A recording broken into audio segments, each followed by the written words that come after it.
다 동화들이 아나버리게 상물이야 공감상에게 섬지슈와 접지도 Ich möchte zuallererst euch alle hier herzlich begrüßen und euch wünschen, dass ihr in guter körperlicher und geistiger Verfassung seid. Es ist heute der 6. Tag dieses Ayakshama Frühlings-Dharmas und an diesem 6. Tag möchte ich das, was ich anderen Tags schon begonnen hatte, nämlich die 13. gute Tat zu besprechen, die aus der Lebens- und Befreiungsgeschichte des Khyalwang Mike Dorje kommt. Das ist eine Autobiografie. Und darin hatten wir eine Diskussion, die daraus entsprang. An der möchte ich jetzt anknüpfen.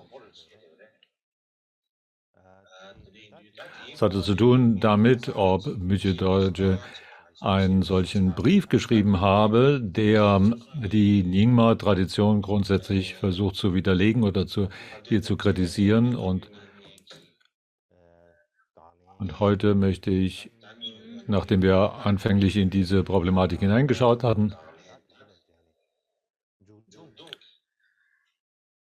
möchte ich gerne einen Überblick geben über die verschiedenen Kritiken oder die verschiedenen Widerlegungen, die in der Geschichte vorgebracht worden sind gegen die Nyingma-Tradition. Ganz allgemein möchte ich darüber sprechen, dass in unserer Dharma-Geschichte verschiedene Situationen aufgetreten sind. Wir brauchen nicht grundsätzlich so furchtbar viel über Geschichte uns zu vertiefen, aber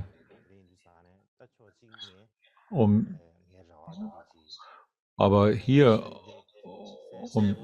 was diesen interessanten Punkt anbetrifft, möchte ich über einige Situationen sprechen, die vielleicht dazu beitragen können, für euch dieses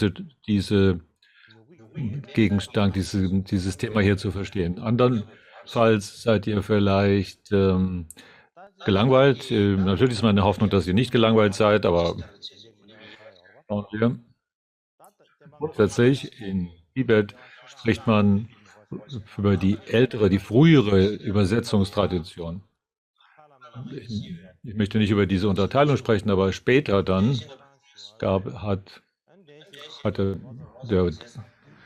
der Dharma-König und so weiter und verschiedene Bodhisattvas haben eine Geschichte geschrieben. Und Chopulatsava,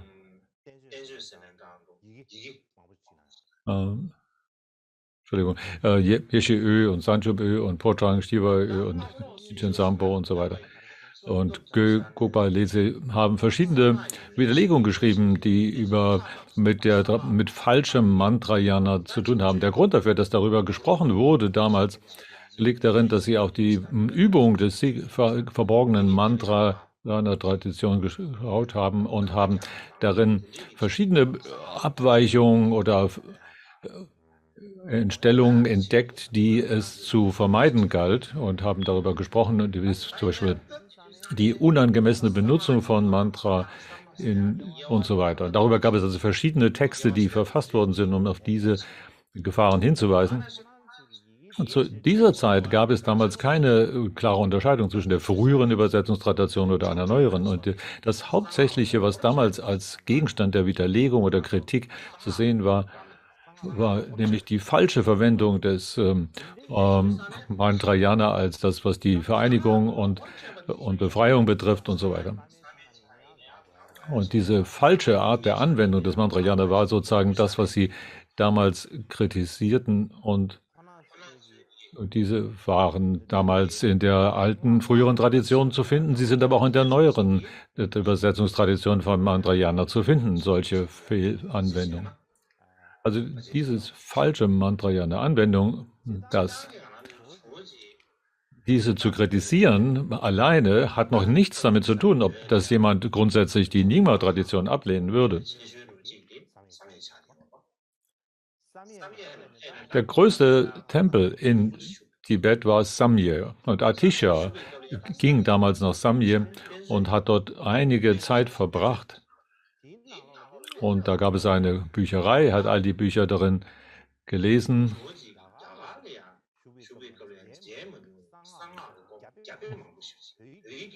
Und Atisha fand darin, in dieser Bücherei, dass darin Sanskrit-Texte zu finden waren von Tantras, die er in Indien niemals gesehen hat. Er hat natürlich in Indien damals umfangreich studiert und dann ist er nach Tibet in dieses entlegene Land gegangen, völlig abgelegen und war über alle Maßen erstaunt, dort Mantrayana Texte zu finden, die er in Indien nie getroffen hatte. War darüber sehr, sehr erfreut von Herzen, dass der große Dharma-König, dass die Dharma-Könige in Tibet in der Lage waren, zusammenzutragen. Und er hat sie von Herzen gepriesen. Und diese Geschichte ist in seiner Lebensgeschichte enthalten. Das heißt also, dass in Samye viele, viele Sanskrit-Originale über das Mantrayana zu finden waren. Und da gab es diesen Drupalotsava, der Übersetzer oder Drupalotsava hat ein Sanskrit-Manuskript gefunden, des Guhyagarbha Tantra in Samye. Und Guhyagarbha Tantra, ein Tantra, das in der Nyingma-Tradition sehr, sehr wichtig ist, ihre Hauptquelle. Und sie fand also ein Original, ein Manuskript und hat über einen Boten es zu Chomden Rigral gesandt. Und Chomden Rigral, als er dieses Sanskrit-Text sah, hatte damit die Überzeugung, dass tatsächlich eine echte Quelle für die Nyingma-Tradition besteht und hat daraufhin einen Kommentar geschrieben, Guhyagarbha, das Ornament, die Übung, die geschmückt ist mit Blumen. Es ist schwierig, diesen Originaltext zu bekommen heutzutage, aber in ähnlicher Weise gab es viele indische Kommentare in Sanskrit über Sutra und Tantra. Und unter all diesen Tantra-Texten ist eine Buddha-Jnana-Tradition von Gohya Samaja, verfasst durch Vishwamitra. Und darin sind viele Zitate aus dem Guhyagarbha Tantra zu finden. Aus diesem Grund gibt es schon sehr klare Hinweise darüber, dass Guhyagarbha Tantra in Indien selber vorhanden war. Also das sind klare Anzeichen dafür. Nichtsdestotrotz, innerhalb der früheren Tantra-Tradition, in dem Guhyagarbha heißt es viele Dinge, die darin enthalten sind. Zum Beispiel heißt es, so habe ich, also normalerweise beginnen die Texte damit, so habe ich gehört. In diesen Texten steht, so habe ich gelehrt, in dem Guhyagarbha. Und dann gibt es die Erklärung darin, dass der Grund unmessbar groß sei und so weiter. Und ist die Rede im Guhyagarbha über 4 verschiedene Zeiten statt 3 und die Hauptgottheit Vajrasattva sei und so weiter. Das ist eindeutig verschieden von dem, wie es in dem neuen Tantra erklärt wird, in der neuen Tantra-Tradition Sarma. Und so wird das aus dieser Hinsicht als die 4 Fehler der alten Tradition gelehrt. Sie nennen das 4 Fehler, aber wenn man genauer dahin schaut, dann sind in dem neuen Tantra ähnliche Erklärungen, die inhaltlich ähnlich sind wie das, was im Guhyagarbha enthalten ist. Um das einfach verschiedene Arten und Weisen etwas auszudrücken, das heißt natürlich deshalb alleine noch überhaupt nicht, dass die Quelle selber nicht autoritativ oder authentisch und echt sei. Ein anderes Beispiel, wenn man auf den Katalog der Kanjur und Tenjur Texte schaut, dann ist darin Texte enthalten, bei den alten Katalogen, dem Pangdharma und Denkarma. Und in dem Patangma-Katalog zum Beispiel, darin sind Kommentare drin von Guhyagarbha, ein Kommentar von Nyi Sangye. Es hat außerdem noch und Kommentare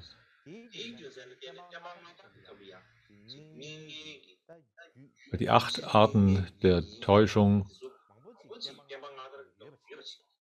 und einen von Buddha Gupta und so weiter. Alle diese Texte gab es schon, also offensichtlich zu früheren Zeitpunkt der Verbreitung der Lehre des Buddha in Tibet. Ähnlich gab es auch große Panditas, die aus Indien nach Tibet kamen, zum Beispiel Samridhi-Gyana oder Rinchen Sangpo. Und sie haben Texte übersetzt. Tomden Rikral hat, der sehr gelehrt war, nicht irgendein Gelehrter, sondern jemand, der ein unglaublich großartiges Wissen über Kangjor und Tenjor besaß, eine sehr wichtige Person, die eine Rolle spielt in der Zusammenstellung der Texte für Kangjor und Tenjor. Und Sakya Pandita ebenso hat ein Grundtantra von Vajrayana gefunden als im Sanskrit-Original und das er in Nepal gesehen habe, sagt er, Sakya Pandita. Wenn man das zusammenträgt, dass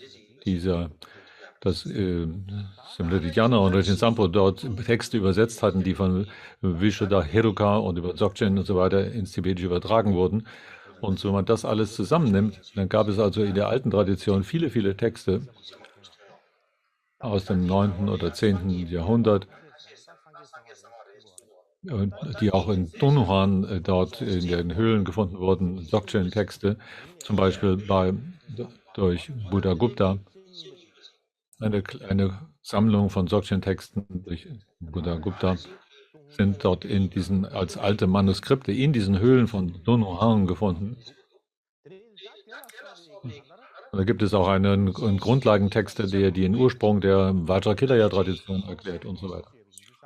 Es gibt also, man müsste also alle diese verschiedenen Quellen genau untersuchen und prüfen.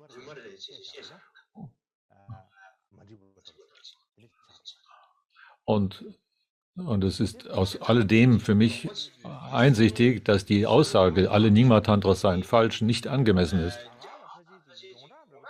Was die Dzogchen-Lehre antrifft, der mit bewusstem Erleben, der Weite und so weiter zu tun haben, dass allein die Tatsache, dass sie nicht weit bekannt waren in Indien, heißt noch keineswegs, dass sie nicht existierten. In Indien war es damals üblich, tantrische Übungen in extremer Privatheit durchzuführen und sind niemals öffentlich zugänglich gewesen. Also dadurch die Tatsache, dass etwas nicht öffentlich erhältlich ist, hat nichts damit zu tun, dass es irgendwo überhaupt nicht vorhanden gewesen sei.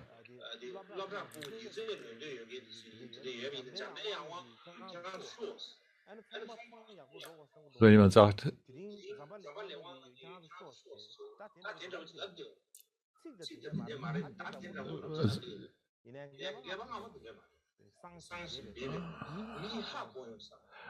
damals, dass wir heutzutage eine Angewohnheit haben, sagen, jemand muss ein Examen absolvieren und dann sagt er, komm her, wir geben dir eine Manjushri-Einweihung und dann kannst du das üben und so weiter.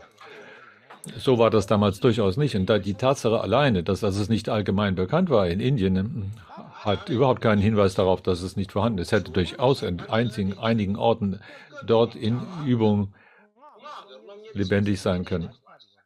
Und schauen wir auf Atisha. Atisha war der in Vikramala-Stila und großen Zentren in Indien dort seine Ausbildung erfahren hat. Und er war in allem dem sehr gelehrt. Er war sozusagen angefüllt mit all diesem Windwissen aus Indien.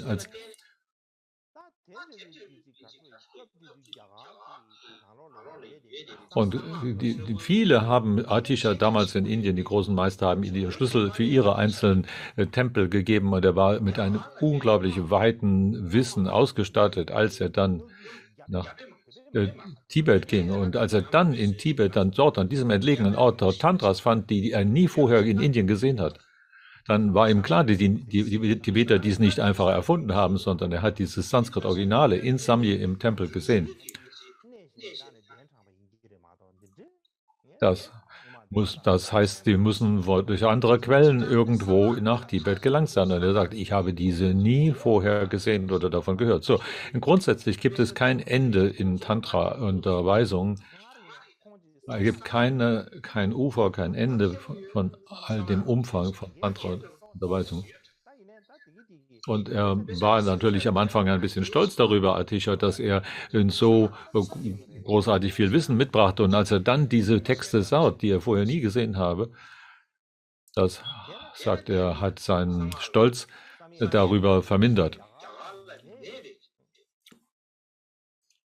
Wenn wir also das alles wissen und zur Kenntnis nehmen, dann können wir daraus schließen, dass in Samye damals viele Tantra-Texte und Dzogchen-Texte vorhanden waren, die damals auch aus Indien kommend eben auch in Indien vorhanden gewesen sein müssen.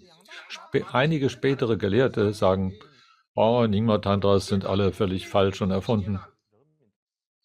Bloß, weil sie Dinge anders erklären, als es in der neueren Tantra-Tradition der Fall ist. Und aus diesem Grunde behaupten sie, können sie nicht gültig oder authentisch sein. Das ist eine schwierige Begründung. Wenn wir ein Beispiel dafür nehmen wollten, grundsätzlich sind die Erklärungen in dem Tantra völlig verschieden von denen, die in den Pragya Paramita Sutras gegeben werden. Aber die bloße Tatsache, dass die beiden verschieden sind, auf Grundlage dessen können wir doch nicht sein, dass die Tantras völlig unauthentisch oder unecht wären. Also wenn man das Ganze von verschiedenen Seiten aus bereit ist anzuschauen, dann gibt es ja ein anderes Bild. Und wenn wir das nicht von allen Seiten gucken, dann gibt es eine Gefahr, dass wir mit solcher Kritik uns selber ins Gesicht schlagen. Also ob solche Überlieferungslinien authentisch sind und echt oder ob die Quellen echt und authentisch sind, das ist etwas, was man nicht einfach nur in philosophischen Begründungen erörtern kann, sondern wir müssen, weil das sehr von dem geschichtlichen Ursprung abhängt, muss man dorthin schauen. Aber wie ich bereits allgemein gesagt habe, früher, das hat mich sehr berührt, deswegen sage ich das hier nochmal, in Indien war es damals nicht üblich, dass man sich für Geschichte interessiert. Die haben gedacht, was ich mit eigenen Augen sehe, das ist das Einzige, was für mich zählt. Und wenn wir das mit den Augen selber sehen können, wozu muss man das noch weiter erklären? Also, und jeder kann das sehen. Also warum soll dann überhaupt jemand sich darum kümmern, die Geschichte davon aufzuschreiben? Und deswegen haben sie gesagt, es macht überhaupt keinen Sinn, da eine Geschichte aufschreiben zu wollen. Aber zur damaligen Zeit war natürlich nicht wichtig, aber für spätere Generationen hat es schon eine große Bedeutung erlangt. Und die Leute haben das damals eben eigentlich als für so genügend angesehen, aber sie haben keine Verantwortung für zukünftige Generationen übernommen, was es uns jetzt sehr schwer macht. Und der Grund ist dass wir eben das letztlich ist, aber wenn man so schwierig geworden ist, dass selbst schwierig ist zu beweisen, ob der Buddha überhaupt gelebt hat. Nun ja, es mag ein bisschen einfacher sein, aber es gibt viele, viele Schwierigkeiten, die mit historischen Dokumenten zu tun haben. Und in Tibet war es vielleicht etwas einfacher. Gerade aber die Anfänge der Tradition in Tibet, die frühere Tradition, sind außerordentlich schwierige in Dokumenten zu erfassen. Das macht es sehr schwierig, weil gerade in Tibet damals die Zeit sehr zersplittert, die Gesellschaft war sehr zersplittert und für eine große Zeit, im Zeitraum hinweg. Und deswegen muss man hier die Geschichte der Nyingma-Tradition zu studieren, sich mit sehr großen Schwierigkeiten auseinandersetzen. Schauen wir da allein die Geschichte von Guru Rinpoche, dann gibt es die allgemeine Wahrnehmung darüber. Aber außer der Geschichte, die allgemein anerkannt ist von Taranatha, gibt es sonst diese Geschichte von Guru Rinpoche in erster Linie aus Thermas, die selber Offenbarungen sind und die das versuchen zu erklären. Da könnte auch sagen, Man könnte ja sagen, außerdem heißt es, dass Guru Rinpoche nicht nur nach Yuzhang, also Zentraltibet, sondern auch nach Bhutan, nach Amdo und nach Kham und so weiter, überall in Tibet gegangen sein soll. Es gibt also niemals in Tibet einen Platz, wo Guru Rinpoche nicht seinen Fuß hingesetzt habe. Das heißt, es habe alle Plätze besucht. Selbst wenn man sich vorstellt, wie viele Jahre war er denn in Tibet, wie viele Monate, wie viele Jahre, welche Zeit hat er dafür gebraucht, dann das alleine hat schon ganz viele verschiedene Erklärungen, die schwierig miteinander in Einklang zu bringen sind. Dann müssen wir nämlich vergleichen mit der Zeit, in der er gelebt hat, damals mit den verschiedenen Königsdynastien und so weiter, über die man Daten besitzt. Und wenn man also diese ganzen Lebens- und Befreiungsgeschichten von Guru Rinpoche mitnimmt, dann ist es schon allein sehr schwierig von heute, das zu klären, was jetzt die allgemeine, was die nicht allgemeinen Lebensgeschichten miteinander verbindet. Zum Beispiel gibt es, und wenn man das versucht mit den verschiedenen Königen und deren Lebenszeit und so weiter in Einklang zu bringen, muss man sehr viel Forschung darüber anstellen. Und da gibt es einen Text von die Leuchte des Dhyana oder der Sammlung von Nubsang Yeshe. Und darin finden sich unglaublich viele Erklärungen, die den Tibetern, wenn sie es untersuchen würden, darin Aufschluss geben können über die chinesische Tradition von Hashang, worüber Tibeter eine sehr klare Meinung haben, und dann im Vergleich zu der Zen-Tradition. Da gibt es sehr, sehr viel darin zu entdecken, und auch die Beziehung zwischen Zen und Dzogchen wird daraus sehr gut ersichtlich. Das ist eine unglaublich wertvolle Textquelle für diesen Unterschied. Wir haben also sehr verschiedene Meinungen manchmal hier in Tibet über die chinesische Hashang-Tradition, aber wir sollten das vergleichen mit der Dzogchen-Tradition und ein großes Interesse entwickeln an diesem geschichtlichen Aufklärung, wie es zum Beispiel in diesem Text von Nubsang Yeshe, der Lampe der Leuchte des Dhyana, enthalten ist. Aber dann muss man auch dahin schauen, was sind seine eigenen Lebensdaten, die von Nubsang Yeshe. Und darüber gibt es wieder verschiedene Versionen, die mir als am einleuchtendsten erscheint, ist er zur Zeit des Königs Ngadak Palkor Zen gelebt haben soll. Aber da müssten doch Forscher sich damit beschäftigen. Also ich rege dazu an, dass das untersucht wird. Gut, wenn man also versucht, in rein geschichtlichen Daten die Geschichte schaut, dann gibt es sehr viele Widerlegungen oder Kritik der Nyingma-Dharma-Tradition. Und von einer Hinsicht her waren diese Kritiken aber auch Methoden, um die Korruption, die Fehlverwendung zu erkennen und außerdem zu beseitigen, und auch die eigene Weltsicht, die Philosophie und die Übung zu klären und so weiter. Man sollte also nicht jetzt sagen, ach, das sind alles Widerlegungen, die brauchen wir uns nicht mit zu beschäftigen, das ist alles Unsinn, sondern ich denke, das hat einen großen Wert, wenn man diese einzelnen Kritiken im Einzelnen studiert, weil sie nämlich auch uns selber auf einem Spiegel vorhalten, und dem wir darin uns eigenen Sichtweisen klären können. Und ich denke, es ist in aller Weise eben nicht unverheißungsvoll, sondern man sollte sie als eine nützliche Quelle für Studium und Forschung ansehen. Jetzt möchte ich zu dem Gegenstand unseres eigentlichen Textes zurückkehren. Wie ich anderen Tags hier gesagt habe, Vigyi Dorje, und ich versuche hier ein Bild auf den Bildschirm zu bringen. Dieses Bild hier zeigt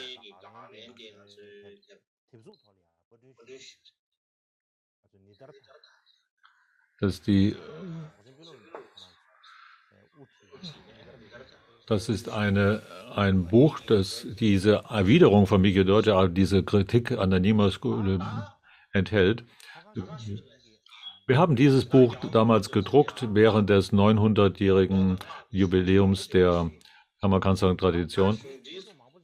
Und Karmapa Vigyi Dorje hat viele Kommentare in Sutra und Tantra geschrieben, und in all diesen großartigen Texten, die er verfasst hat, zeigt er, dass er ein sehr tiefes Interesse an der Weltsicht des Buddha und die Anwendung hatte.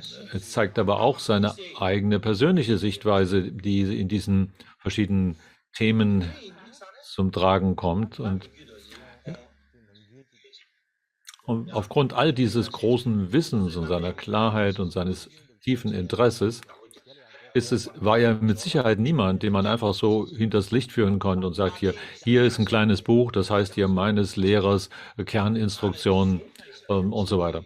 Sondern er war jemand, der sich die Mühe machte, alle großartigen Texte in großem Umfang zu studieren. Er hat sich viel mit der gesamten Literatur der Lehre des Buddha in Kangyur und Tenjor beschäftigt, bevor er sich eine Meinung bildete. Ganz allgemein zwischen Gelehrten und Forschern gibt es verschiedene Arten von Traditionen und Weltansichten, Weltanschauungen oder Philosophien. Und das sind Unterschiede in deren Gedanken der Forscher und der Gelehrten. Diese verschiedenen Ansichten haben manchmal den Anlass dazu gegeben, dass man sich gegenseitig korrigiert oder eine Diskussion verwickelt, Zweifel äußert und so weiter. Das war eine Tradition des allgemeinen Klärens von Weltanschauungen oder dem Erforschen von Weltsicht, dass man sich miteinander im Gespräch war. Es ist also überhaupt nichts Erstaunliches, dass irgendjemand eine Kritik bringt und versucht, jemand anders zu widerlegen. Das ist ja genau die Art und Weise, wie Gelehrte miteinander verkehren. Das ist nicht nur innerhalb der Lehre des Buddha so, sondern auch in Asien und im Westen jetzt die Gelehrten, haben in vielerlei Hinsicht solche Gedanken gehabt. Und für jemanden, der wie Miki Dorje, der selber als Gelehrter, der Autor vieler Kommentare war, braucht man das nicht besonders zu erwähnen, wenn es schon allgemeine Übung in Asien und im Westen für alle Gelehrten so war. Also die Tatsache, dass er eine Kritik überhaupt schreibt, ist nicht weiter erstaunlich. Die Frage ist eigentlich nur, ob dieser Brief, dieser Widerlegung der Nyingma-Tradition, also um diese Frage zu klären, muss man erst, bevor wir zu einer Entscheidung, sollten wir den Hintergrund dieser Situation verstehen und die Gründe dafür. So, welche Gründe sollten wir zunächst untersuchen? Wenn man den Hintergrund zuerst nimmt, nur wenn man den Hintergrund der Situation kennt, dann kann man die Gründe genau darlegen und entscheiden schließlich, ob er ihn geschrieben haben soll oder nicht. So, bloß, dass dem dabei steht, der sei von Miki Dorje geschrieben, ist ja für sich alleine noch keinerlei Grund oder Stichhaltigkeit, dass das so wahr sein soll. Wie ich das anderen Tags hier bereits erwähnt habe, gibt es verschiedene Gründe, warum Miki Dorje diesen Brief mit Sicherheit nicht geschrieben hat. Da habe ich bereits anderen Tags drüber gesprochen, aber nicht nur das.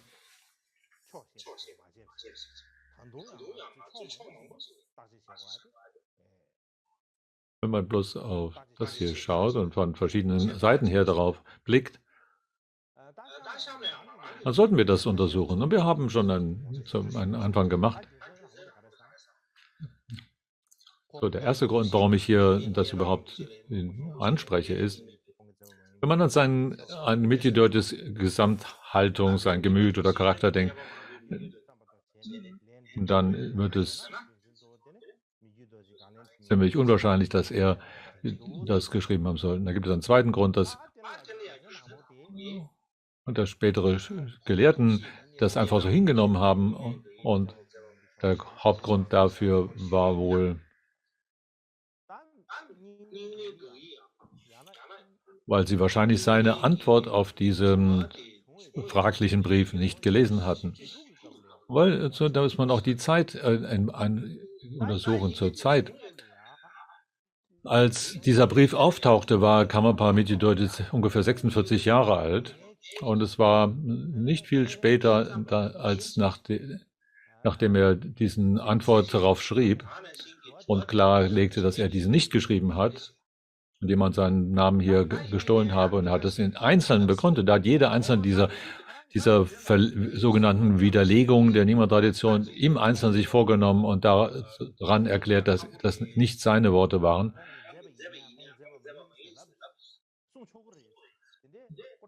Und es könnte natürlich sein, theoretisch, dass er getan hat, als ob er es nicht geschrieben hat, aber es trotzdem geschrieben hat. Und darüber müssen wir auch sprechen.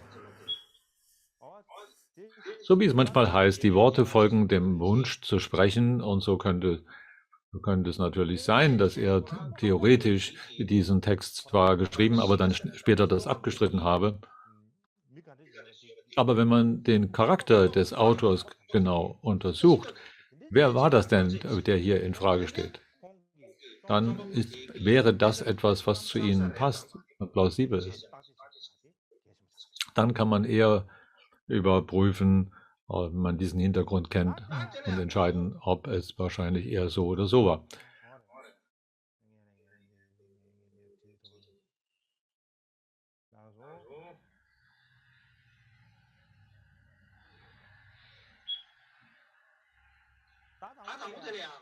Zuallererst, um den ersten Punkt anzusprechen, ein Grund,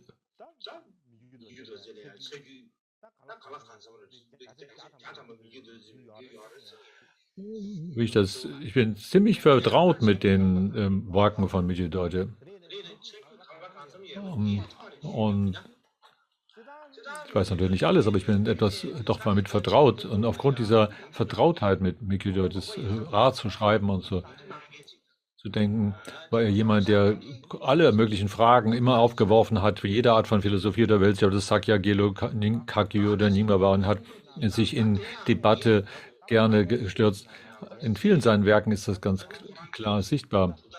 Wenn man diese Texte sieht, das brauche ich nicht, da braucht sich niemand auf meine Worte hier zu verlassen, sondern man muss nur auf diese Texte schauen, und dann kann man ganz klar sehen, dass er jede Art von Denkrichtung oder Übungsrichtung, Tradition mit seinen Kommentaren versehen hat. Zum Beispiel hat er im Hinblick auf Nyingma einen Text geschrieben, der heißt, die Worte, die den Unterschied zwischen Dharma und Nicht-Dharma klären. Und er hat darin über die Sicht von Dzogchen gesprochen und diesen Unterschied der verschiedenen Schulen, dass die Aufteilung der verschiedenen Schulen, die darin gelegt wird, in Dzogchen nicht allgemein von allen anderen Schulen des Buddhismus akzeptiert ist, und hat auch die Methoden, die Art und Weise, die lichte Deutlichkeit durch das Drücken von Augen und so weiter hervorzurufen, als nicht gültig oder authentisch bezeichnet und so weiter. Und dass diese Aussage, dass Atisha einen Therma aus einem Tempel in Lhasa vorgeholt habe, dass außer dieser Geschichte, dass Atisha einen Text aus dem Jokan-Tempel in Lhasa aus einer Säule herausgeholt hat, als echtes Therma, sind die anderen Therma-Texte nicht unbedingt glaubwürdig in Tibet und so weiter und so weiter. Dann gibt es auch einen Dialog mit Kyatön Jatalwa, den er geführt hat, und dieser als Antwort auf die worin zum Beispiel die allgemeine Behauptung ist, dass der Guru Rinpoche 5-fach viel überragender als der Buddha selbst gewesen sei und so weiter. Und darin spricht er aber darüber, dass in seiner Antwort, dass das nicht eben wörtlich zu nehmen sei, sondern eher symbolisch. Und auf jeden Fall aber kann man nirgendwo daraus aus all dem entnehmen, dass Mickey Dorje eine Abneigung gegen andere Arten von Lehrrichtungen gehabt habe, und insbesondere nicht gegen Nyingma. Es war einfach seine Art und Weise, dass er sofort das angesprochen hat, was in anderen Traditionen als Behauptung gelehrt wird, und er hat darüber seine Meinung gesagt. Er hat aber niemals behauptet, dass es unbedingt so sein müsse, wie er es jetzt selber sieht oder sagt. Und das kann man aus seinen anderen Werken ganz klar ersehen. Er hat einfach eine Anregung gegeben, hat darüber kommentiert. Und das liegt einfach, wie man sehen kann, auch an dem Charakter von Mickey Dorje. Er war sehr direkt. Was immer in Gedanken in ihm aufkam, hat er sofort, ohne es zu verstecken, ausgesprochen. Es ist gewissermaßen, er konnte nicht anders, als immer das, was in sein Bewusstsein kam, zu sagen. Seine Schüler haben das vielfach auch bemerkt. Das war sein Charakter in einer gewissen Weise, und ob man das jetzt einen Fehler oder eine Qualität ansieht, jedenfalls war es die Art und Weise von jemandem, der darin geschult ist, logisch oder folgerichtig zu sprechen, denke ich. Und auch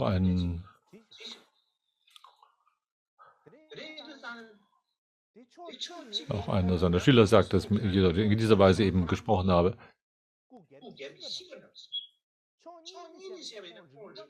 Das sind also gewissermaßen Fragen von Gemüt oder Temperament, von Charakter, wie manche Leute eben sich verhalten und dass jemand geschult darin ist, folgerichtig zu denken und sieht etwas, was nicht logisch und folgerichtig erscheint, dann wird das sofort angesprochen, ob man das jetzt für gut oder schlecht hält. In jedem Fall aber war Miki Deutsch selber, gab es Zeiten, wo er Fragen gegen anderen Schulen, Lehrrichtungen aufgebracht hat. Wir können nicht behaupten, dass er niemals andere Schulen kritisiert hat. Das macht doch keinen Sinn. Warum soll er das nicht gesagt haben?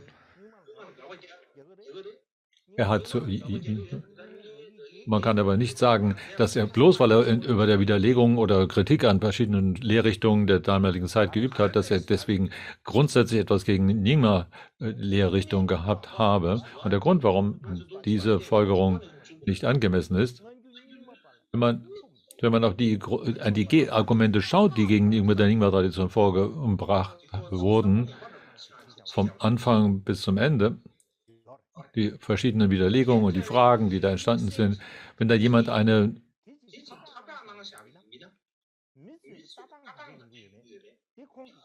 man diesen Text, diesen Brief, der da fraglich ist,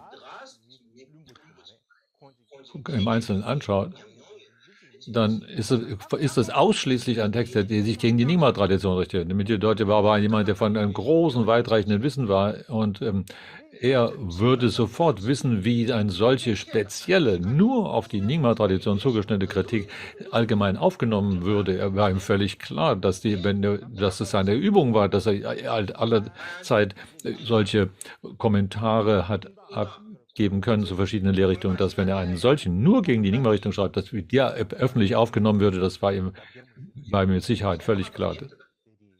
Und die Nachteile, die daraus entstehen und wie die Leute das aufnehmen. Aber außer dass es Leute behauptet haben, gibt es eigentlich für mich keinerlei Grund anzunehmen, dass er es tatsächlich getan hat. Und er hat es ja nun noch selber gesagt, dass er es nicht getan hat. Und Miki Deutsch war nun ein besonderer Lehrer, ein großer, bekannter Gelehrter. Und er hat etwas, bei dem er sicher war und auch ausgedrückt und hat seine Meinung dazu gesagt. Wenn er das tatsächlich geschrieben haben sollte, diese ganze Widerlegungsbrief gegen die Nyingma-Tradition, warum sollte er dann das nicht zugegeben haben? Warum sollte er nicht dazu stehen? Weil das sonst überhaupt seine Art war, in jeder Hinsicht hinter seinen Aussagen zu stehen. Warum sollte nun ausgerechnet hier dies dann abstreiten? Wenn man es wirklich geschrieben hätte, dann hätte er es angenommen, hätte gesagt, ja klar, das war mein Wort. Aus diesem Grund also, möchte ich sagen, und darüber hinaus, das ist auch ein anderen Grund, wenn man darüber nachdenkt, zum Beispiel vor Miki Deutsche, da gab es viele große Gelehrte wie Sakya Pandita und so weiter, die sehr bekannte und starke, heftige Kritik an verschiedenen anderen Lehrrichtungen ausgeübt haben. Es ist also nicht nur, dass das nur einer oder wenige Gelehrte gemacht haben, sondern das war eine allgemeine Tradition. So bringt einer eine Kritik vor, der andere schreibt eine Antwort und so weiter. Ist das eine Tradition dieser Debatte, die hin und zurück geführt wird, sich gegenseitig mit Fragen oder Kritik zu verständigen. Und wenn man also diesen Brief anschaut, wo es heißt, also Miki Deutsche habe dieses geschrieben. Wenn er also am Anfang einen solchen Brief schreibt, der eine Kritik der Nyingmas darstellt, wenn er eine Kritik gewagt hätte, dass eine Absicht gewesen wäre, dann gibt es keinerlei Grund, warum er dann nicht sagen sollte, ja, ich habe das geschrieben und dann eben auf eine Antwort wartet.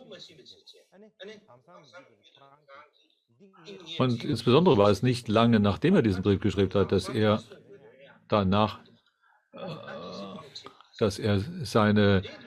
sein Dementi geschrieben hat, dass dieser Brief nicht von ihm war. So, wenn wir das von allen verschiedenen Richtungen aus anschauen, dann gibt es viele Gründe, mehr Gründe dafür, dass er diesen Brief nicht geschrieben hat, anstatt dass er ihn geschrieben habe. In der Tat, als er diese Antwort schrieb, zeigt doch, dass er selber dies nicht als seine Worte erkannte und sich davon distanziert hat.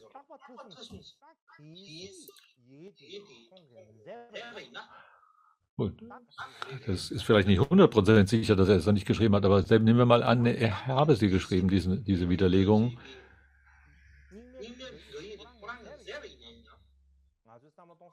Selbst wenn er diese Widerlegung der Nyingma-Tradition geschrieben habe,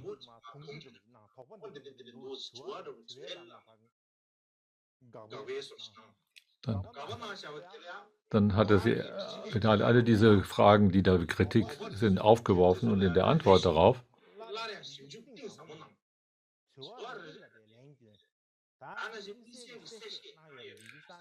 in seinem Dementi, seine Antwort auf das Auftreten dieses Briefes, hat er sich mit jeder einzelnen dieser Fragen ganz gründlich ausgesetzt. Und diese Antworten, die er selber auf diese vermeintlichen Kritikpunkte gegeben hat, haben sich aber in der nachfolgenden Geschichte als viel mehr als Hilfe denn als Fehler entwiesen. Die meisten. Aber deswegen ist es umso enttäuschender, dass ich später unter den Kagyu-Anhängern und in der Nyingma-Tradition die Idee verbreitet habe, Karmapa Megiddo Dorje habe etwas gegen Nyingma gehabt. Und er war selber nicht in der Lage, das noch weiter darauf einzugehen. Aber in der Geschichte der viele hundert Jahre danach haben sich diese Debatte noch weiter gehalten, diese Anschauung. Und deswegen ist es so, wir haben vielleicht damals nicht genügend Verantwortung gezeigt für das, was die Lehre unserer Gurus oder unserer Tradition eigentlich ist, dass wir dieses Missverständnis haben so lange weiter bestehen lassen. Ich möchte nicht sagen, dass das die letzte definitive Wort hier über diese Diskussion, ob er diesen Brief geschrieben habe, diese Nyingma-Kritik oder nicht. Aber wir waren vielleicht damals, haben vielleicht bisher uns mit der Frage nicht ausreichend beschäftigt. Jetzt ist vielleicht doch gerade der Zeitpunkt, dass wir unsere halbstündige Pause einlegen und dann uns nachher weiter damit auseinandersetzen.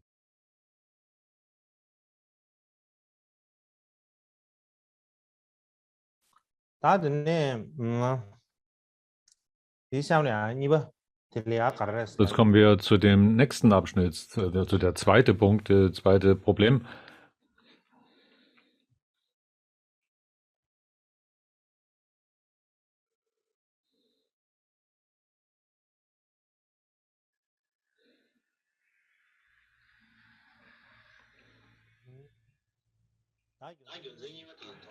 So, was ist der zweite Gegenstand hier, oder die Begründung hier, sich damit zu beschäftigen, ist, warum war es der Fall, dass so viele spätere Gelehrte es einfach für gegeben hingenommen haben, dass Megiddo Dorje einen solchen Brief der Ablehnung von Nyingma-Tradition geschrieben habe? Wie kam es dazu, dass sie das einfach so hingenommen haben und dann wiederum ihre Antworten darauf verfasst haben? So, der Hauptgrund, es sind wahrscheinlich drei Gründe, die möchte ich hier vorstellen. Ganz allgemein.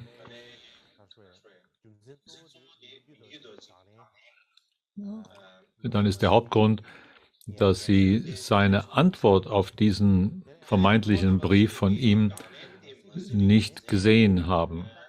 Er hat vielleicht nicht viele Leute erreicht damals. Und warum? Und da gibt es eine Reihe von Gründen, warum sie ihn wahrscheinlich gar nicht so erhalten haben. Der erste Grund hier,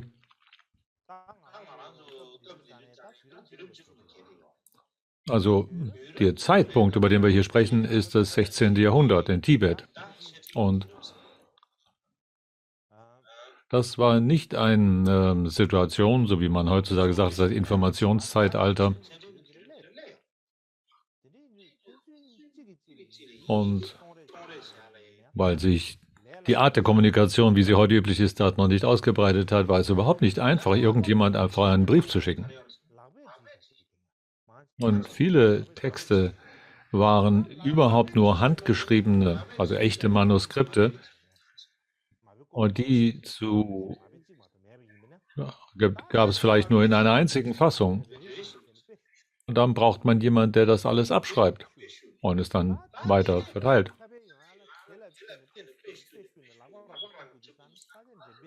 Und wenn man das jemand, wenn der Hand geschrieben war, dann heißt das, dass es viel schwieriger ist, damals einen Brief überhaupt zu verschicken oder etwas zu verbreiten, als wir das überhaupt nur vorstellen können heute. Heute ist das so, da tut man irgendetwas in unseren WeChat oder in Facebook und wir haben dann es bloß schon hingeschrieben und schon haben es ganz viele Leute gelesen. In einigen wenigen Sekunden haben das viele Leute schon zur Kenntnis genommen.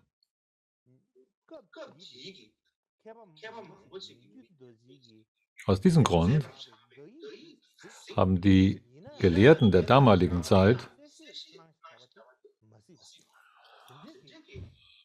offensichtlich den Brief erhalten, diesen vermeintlichen Brief seiner Ablehnung der Nyingma-Tradition, aber sie haben möglicherweise seine Entgegnung darauf gar nicht zur Kenntnis genommen oder zur Verfügung gehabt.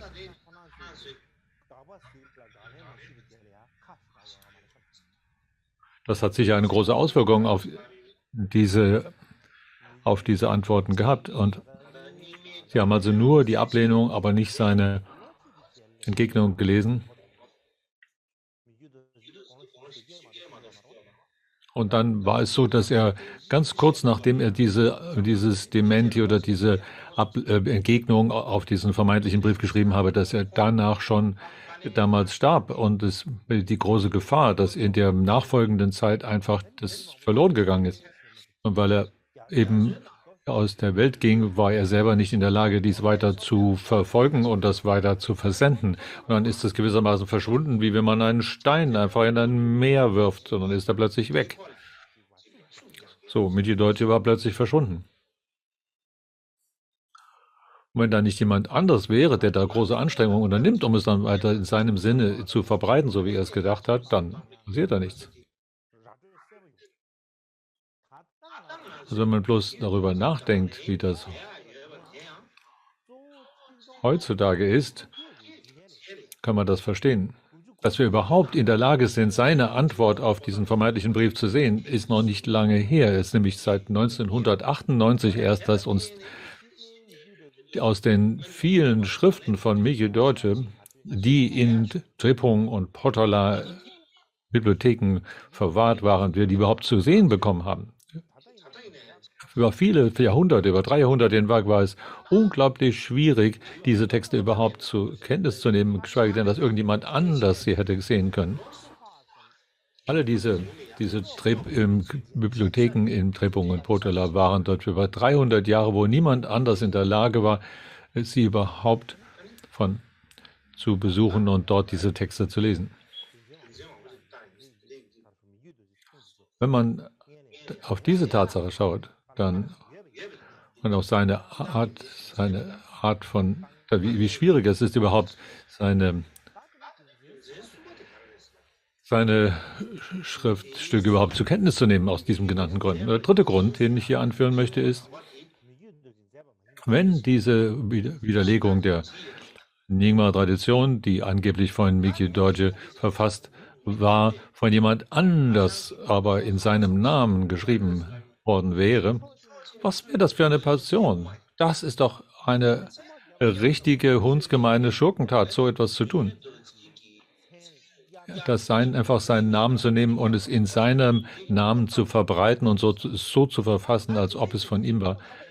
Das war klar, dass das eine große Entrüstung auslösen würde. Das musste jemand sein, der ganz geschickt darin war, eine solche Zwietracht zu sehen und einen solchen üblen Plan auszuhecken. Da gehört schon ein großes Maß an Heimtücke dazu. Wenn jemand also einfach hier seinen Namen nimmt und dann etwas schreibt, was alle Arten von Nyingma-Tradition widerlegt, mit Namen des Karmapa, dann war es dann muss dieser auch dafür gesorgt haben, dass alle die Gelehrten, die entscheidenden Personen dieser Zeit es damals in kurzer Zeit zur Kenntnis erhielten. Er müsste also jemand einen großen Plan ausgeheckt haben, um diese Verbreitung dieses Briefes so schnell und effektiv sicherzustellen. Und unter diesem Aspekt her, wenn dann jetzt seine Antwort darauf sich sofort auch genauso schnell verbreitet hätte, dann wäre das ein Problem für den Plan dessen, der seine Identität angenommen hat. Und deswegen ist anzunehmen, dass er was immer auch er konnte, getan hat, um zu verhindern, dass Michedotes Antwort auf diesen vermeintlichen Brief sich verbreiten würde. Und wenn denn nämlich sein Michedotes Entgegner sich schnell verbreitet hätte wie sein eigener Brief, dann wäre sein eigener Brief völlig uneffektiv geworden, hätte es sinnlos geworden und die Leute hätten es einfach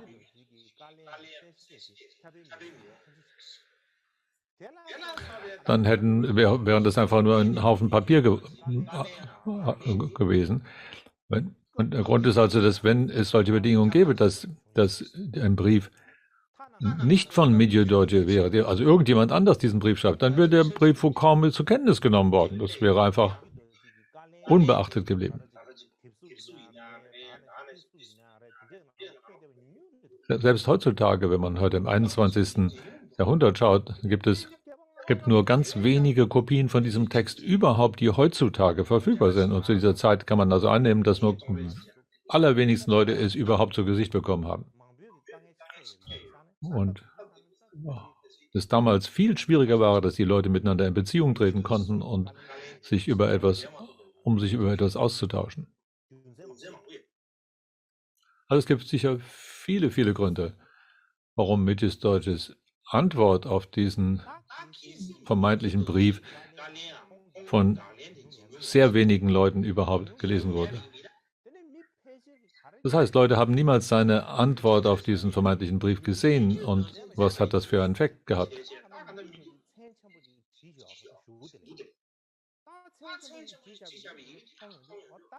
Aber da kam also ein Brief zu ihnen, wo am Ende mit großen Buchstaben der Name Michedote stand. Und Leute haben das gar nicht angezweifelt, haben das einfach zur Kenntnis genommen. Sie würden sich fragen, warum sollte das jemand anders geschrieben haben in seinem Namen und den gestohlen haben? Also es ist schon mal erstmal schwierig, erstmal auf diesen Verdacht zu kommen.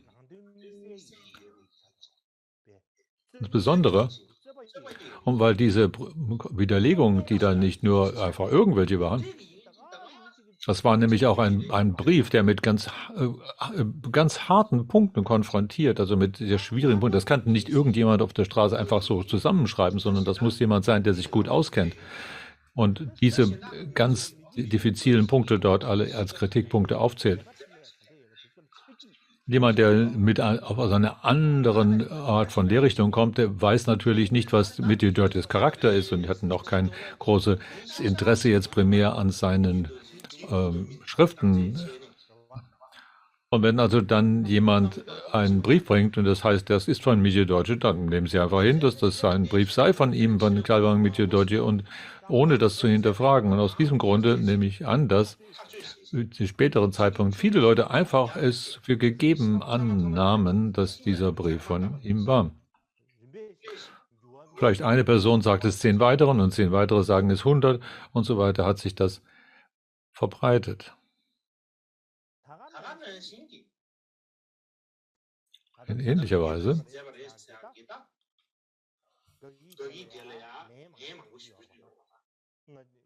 gibt es viele, viele Antworten, die dieser vermeintliche Brief ausgelöst hat, wie ich das bereits vorher erwähnt habe.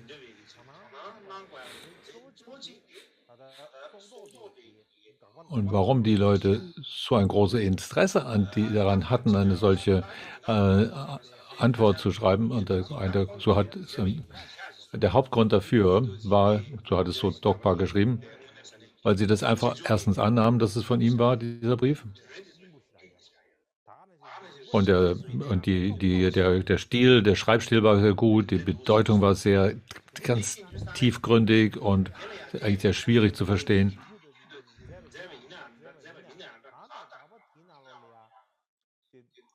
Aber wenn man darauf schaut und jetzt die fragt, ob dieser Brief geschrieben worden ist von Mikidot oder nicht, das sind aber allein die Punkte, die darin aufgezählt sind, schon sehr, sehr schwierige Punkte, die erwähnt sind.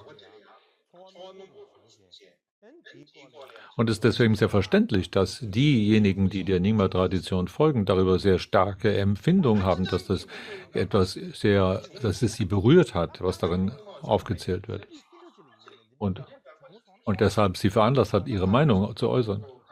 Das wäre bei jeder anderen Lehrrichtung genauso passiert, wenn Leute von außen mit einer starken Kritik, die genau auf Kernpunkte, wichtige Punkte hinweist, konfrontiert wären, dann hätte das eine starke Reaktion. Und wenn das jemand über die Kaki-Tradition eine solche heftige Kritik schreiben würde, dann würde bestimmt da jemand in der Kaki-Tradition aufstehen und sagen, okay, unsere Antwort darauf ist folgende.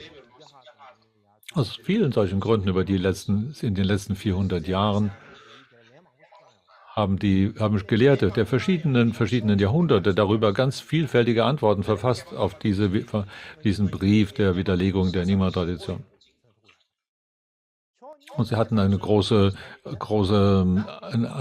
persönliche Bindung an die Nyingma-Tradition und im Allgemeinen und im Speziellen. Und viele von denen haben das einfach angenommen, dass Mikidot diesen Brief geschrieben habe und weil der Autor so berühmt ist, so bekannt und sehr einflussreich, haben sie gemeint, dass muss man unbedingt eine Antwort darauf schreiben. Und deswegen hat es sehr viele Antworten gegeben. Wenn dieser Brief von irgendjemand Unbekannten geschrieben wäre, dann wäre es unmöglich anzunehmen, dass es so ein großes Interesse ausgelöst hätte. Also die Schlussfolgerung, die man aus alledem ziehen kann, ist, dass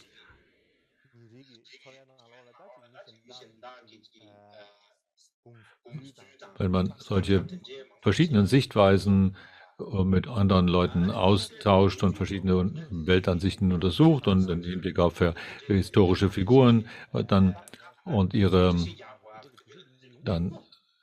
Ausdrucksweise, ihre Art zu denken und so weiter, dann müssen wir uns sehr vorbereiten, um überhaupt in eine solche Debatte einzusteigen. Wir müssen für alle erst völlig unvoreingenommen, unparteiisch sein. Wir müssen sehr ruhigen Gemüts und sehr methodisch, sehr entspannt herangehen mit einer Absicht, dass wir eine starke Absicht haben, das wirklich zu klären und zu verstehen und so weiter. Wenn wir sehr emotional daran gehen, dann werden wir vielleicht ärgerlich und dann ist das nicht sehr gut, sondern wir brauchen eine entspannte innere Gemüts- und Geisteshaltung. Wenn da wirklich ein schwieriger Punkt darin enthalten ist, dann ist es nicht einfach hinnehmbar, dass wir da unsere Kontrolle verlieren und sehr emotional werden. Und wir müssen die Bedeutung ganz klar hier untersuchen. Und damit das überhaupt möglich ist, brauchen wir eine entspannte, offene Geisteshaltung. Wir brauchen den Beweggrund dafür, um tatsächlich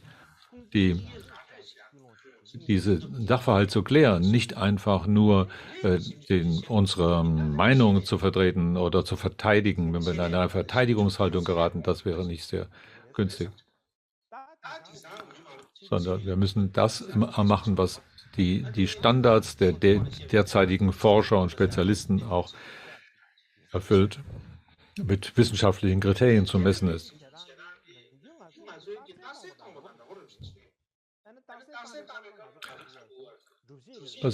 Diese Art von Forschung ist in vielfach mit der Debatte in Tibet vergleichbar.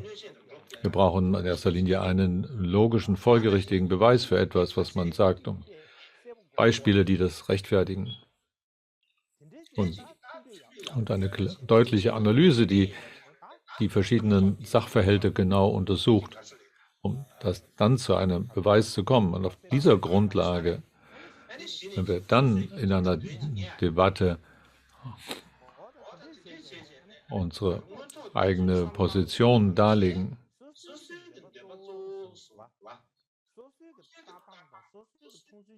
wir müssen die tatsächliche Wahrheit untersuchen wollen und nicht nur unsere Position verteidigen, weil unsere Position immer die beste sei oder so etwas. Und wir können das nicht annehmen, wenn dann andere eine andere Meinung haben, was uns dann ärgerlich werden lässt und so fort. Da werden wir unfroh im Geiste und neigen dazu, andere zu beleidigen und sie herabzusetzen. Das sollte nicht geschehen. Also in kurz, wenn man keine Hinweise hat für dass etwas zutreffend ist oder Begründung, dann muss man zuerst danach suchen. Es scheint mir, dass man zuerst eben logisch und folgerichtig etwas untersuchen muss.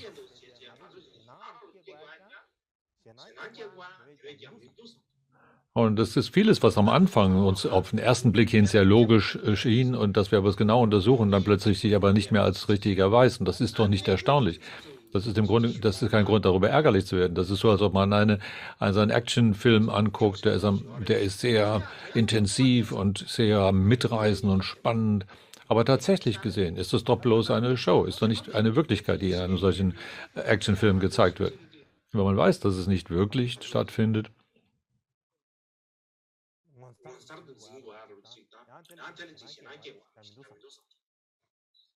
dann gibt es eigentlich keinen Grund, sich darüber so aufzuregen oder zu eifern. Und ganz besonders, wenn wir uns einer Forschung widmen, dann sollten wir nicht nur authentische Analyse verwenden, wir müssen auch in der Lage sein,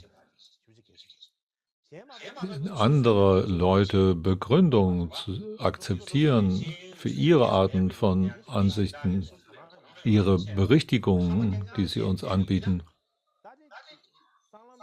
Und Meinung. Es hätte doch keinen großen Sinn, wenn man jeder nur auf seiner Position beharren würde und einfach ihre Behauptungen versucht festzuhalten.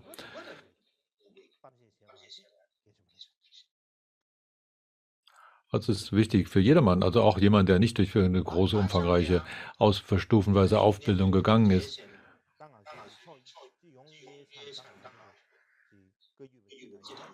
bloß um mit großem Geschrei seine eigene Meinung zu vertreten, um Aufmerksamkeit zu erregen und so weiter.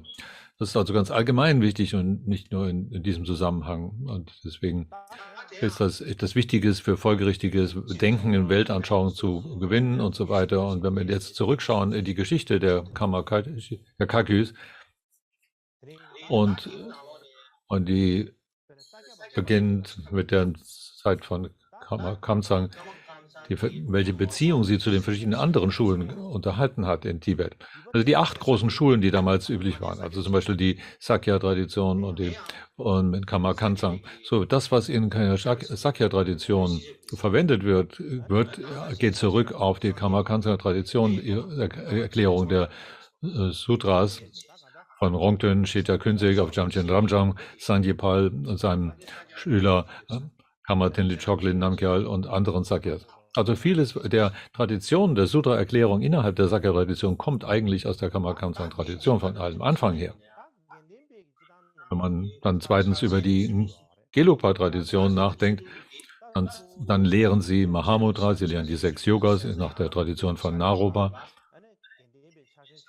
Und Je Tsongkhapa hat es von der Karma Kansang-Tradition aus erlernt.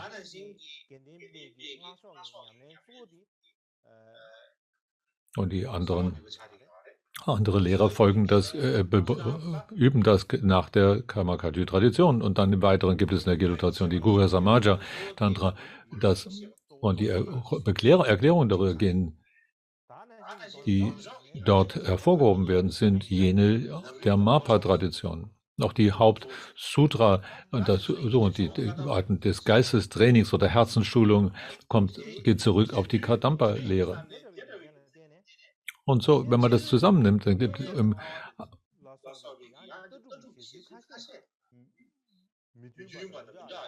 abgesehen davon, dass da eine kleine Unterschiedlichkeiten in der Erklärung der verschiedenen Weltanschauungen und so weiter dort sind eine ganz enge Verbindung zwischen Kagyu und Gelugpa-Tradition. Und das muss man verstehen.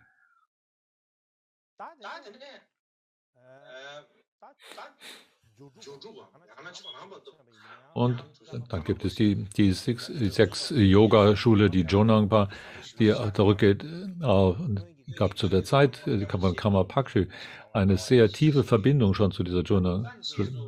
Und viele der Karma-Kagyu-Gurus haben die Shentong-Sichtweise übernommen und zur Zeit von Situ Jungne an, haben viele Shentong in der Weise gelehrt, wie es in der Zhonang-Tradition üblich ist. Insofern ist das eigentlich aus dieser Sicht eine unauflösbare Verbindung zwischen der Zhonang und der Kammer-Kagyu, und die bis auf den heutigen Tag weiter kontinuierlich wirksam ist. Und das Gleiche trifft auf die Shangpa-Kagyu, auf die Shiji-Überlieferungslinie, auf Dorjin Yendrop und so weiter. Haben sich auch innerhalb der Kamsang-Tradition verbreitet, innerhalb von Zeit von Kamma Parangjung Dorje und später durch die Güte des großartigen Lehrers Jamgon Lodro Taye und so weiter, ist es so, wurde dieser sogar einer der Linienhalter dieser Tradition innerhalb der Kamma Kansang.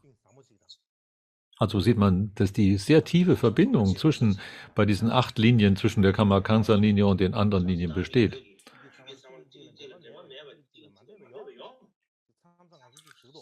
Zwischen all den verschiedenen Überlieferungslinien gibt es ja keine einzige, die mit den anderen keine Beziehung hat, sondern wir denken immer so, dass das so reine unabhängige Ströme sind, aber das war niemals so. Die waren alle miteinander verbunden. Wie kommen wir dazu, die alle als separat sehen zu wollen?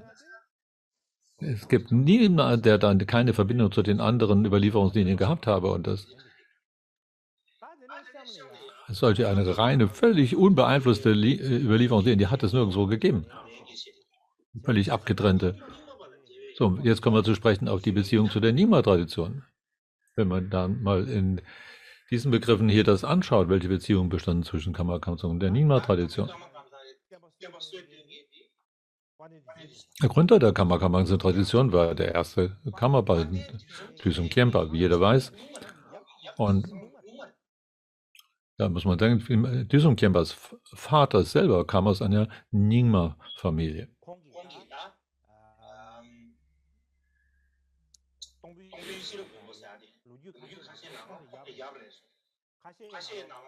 In einigen diesen Texten heißt es, dass sein Vater oder sein Großvater, wie auch immer, ein Vater oder Großvater,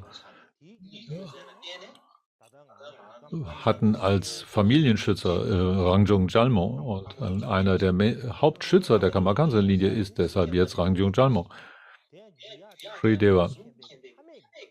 Und diese Linie geht auf Tüsum Khyentpa zurück. Aufkommt Tüsum Khyentpas Vorfahren und haben sich deshalb innerhalb der Kamma Kansang-Tradition verbreitet. Und so hatten Tüsum Khyentpa auch viele Nyingma-Belehrungen empfangen von Chichita Kamowa oder auch diese Hinsicht oder die Linie von Aro Dzogchen und so weiter. Viele haben diese Unterweisungen haben sich verbreitet innerhalb von der Kamma Kansang-Tradition, weil er so eine starke Verbindung zu jener Zeit auch zu den verschiedenen Nyingma-Lehrern unterhielt.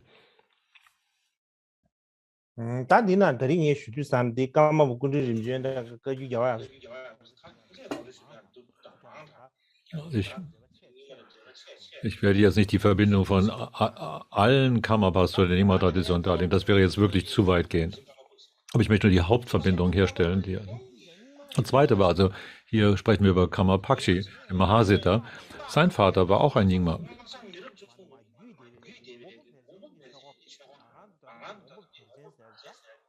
Welcher sich der Übung für Bernard Chen als Schützer gewidmet hat. Und deshalb ist gerade diese Bernard Chen, was er der Hauptschützer der Kamma Kansang-Tradition geworden ist, von dieser Zeit her weitergegeben. Diese kam eigentlich kommt der Tradition von den Eltern von Kamma Pakshi.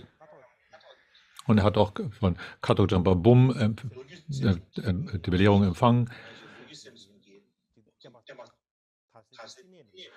Jemand, der damals in der Nyingma-Lehre einen großen, zentralen Stellung einnahm, Katok Jampa Bum, war also jemand, von dem er die Zusammenfassung der Bedeutung der Sutras oder das Netz der Täuschung oder der 18 wunderbaren Wahrheiten des Bewusstseins und so weiter empfangen hat.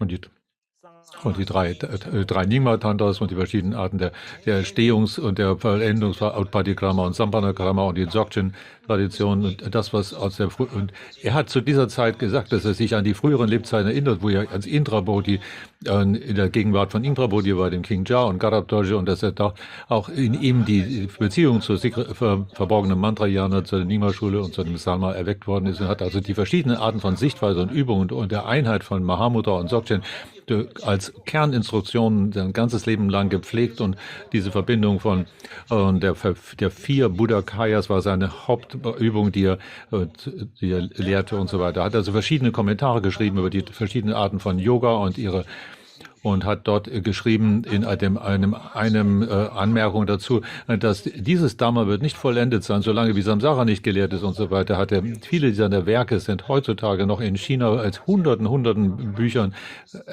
vorrätig und so weiter. Und die meisten seiner Kommentare und Schriften haben sich mit Gegenständen, mit Themen auseinandergesetzt, die zu dem Nyingma-Dharma-Tradition gehören.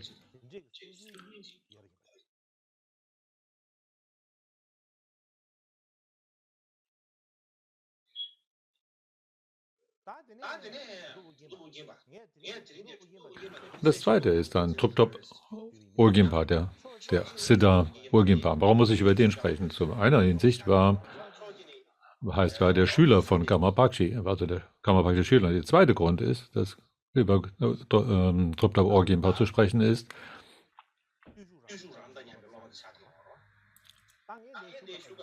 war er ein Schüler von Götzangpa, der viele Härten durchlaufen hat. Und von seiner Zeit von 7 bis 16 hat er viel mit Nyingma-Tradition sich geübt und hat da ein Lebenswasser bekommen, was in den Bergen verborgen war von Guru Rinpoche, und dann ist er nach Indien gegangen, in Uddiyana,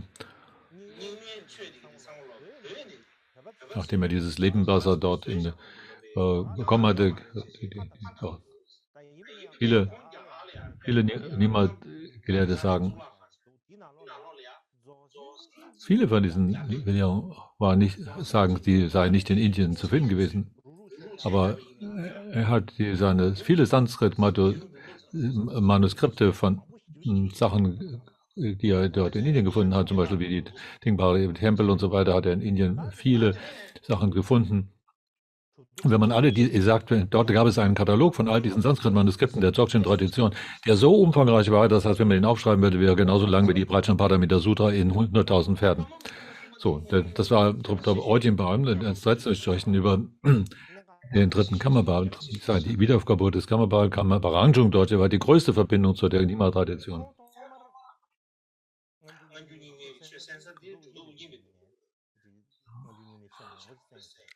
Der erste, mit dem er die Nyingma-Tradition gelernt hat, war Trubtop Urgyenpa und dann Nyingma Tangpa, so die Kurzfassung der Tantras, das Netz der Täuschung und die 18 besonderen Punkte. Und vor allem hat er von Je Domowa Kunga Döndrup empfangen. Und dann war er in Kamagon und hat eine Vision von Vimala Mitra, eher Karmapa hat eine Vision von Vimala Mitra, wo dieser in den Punkt zwischen seinen beiden Augenbrauen hinein verschmolzen ist. Und er hat dann die Bedeutung von Nyingtik verstanden an diesem Stelle und hat einen Text verfasst, der Karma Nyingtik genannt ist. Und hat an dieser Stelle schon die letztendliche Überlieferungslinie direkt in eigener Erfahrung empfangen und er hat alle gewöhnliche Wahrnehmung so verstanden, dass es wichtig war, dass man einem Guru folgt und eine Linie sich zugehörig findet, die von Guru Padmasambhava ausgeht. Und insofern könnte man sagen, zu dieser Zeit war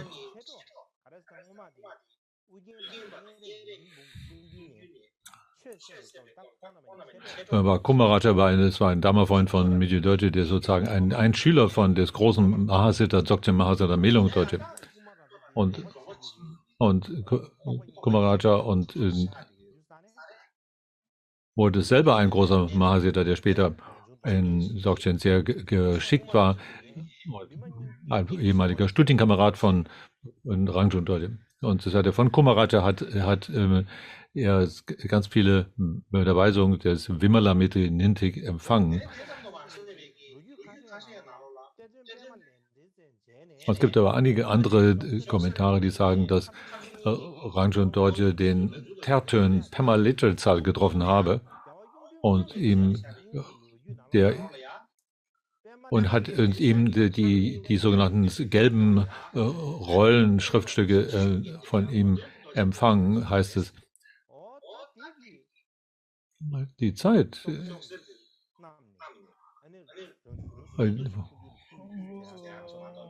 Zu der Zeit, also dass er empfangen haben soll, war sein Assistent von dieses Tertöns war Kjellvar Jung, und das heißt in manchen Schriftstücken, dass jener diese Überlieferung an Rangjung Dorje gegeben habe, und es wird nicht direkt erwähnt, dass Rangjung Dorje Lilienthal selber getroffen habe. Wie auch immer, diese Dakini Nyingtik Schatz, von wem er den empfangen hat, das muss man weiter untersuchen. Also in einigen Biografien heißt es dazu, da heißt es, das ist die Biografie von Gyaltse Lekten, darin heißt es, im Wasser im Affenjahr heißt es darin, war ich eingeladen durch den Dharma-Herrn Rangjung Dorje, der die ganze Welt erkennt, und ich habe da 3 Monate verbracht und habe ihm die gelben Rollen Dakini Nyingtik Unterweisung übermittelt, und ich habe selber zahllose Unterweisungen und empfangen, und in dieser Zeit, in diesen 3 Monaten, heißt es, habe ich von diesem Dharma-Herrn zahllose Belehrungen und Unterweisungen empfangen. Dann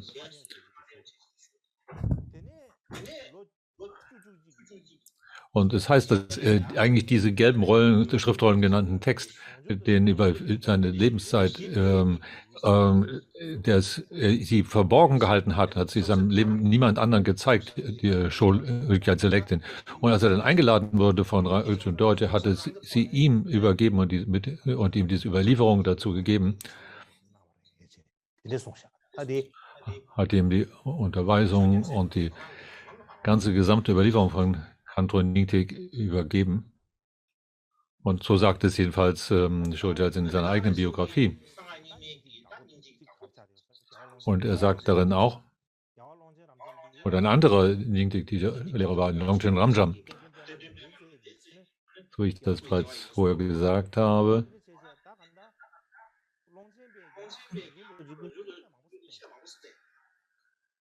Und der eine Wiedergeburt von Pema Littelzal gewesen sei. So, Rangjung Dorje und Longchenpa haben zusammen viele Unterweisungen bekommen von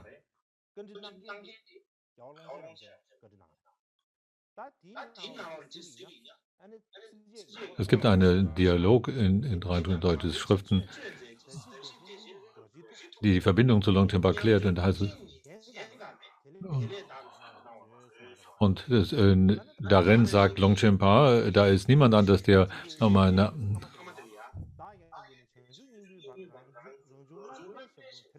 darin heißt, es gibt niemanden anders, der meinen Zweifel hätte austilgen können, als der Allwissende selber. Und in seiner Einheit von Vajra-Bewusstsein, in der Tiefe Frieden und große Freude und spontanes Erscheinen und so weiter. Und darin habe ich meine Fragen stellen können. Und dann heißt es auch an einer anderen Stelle,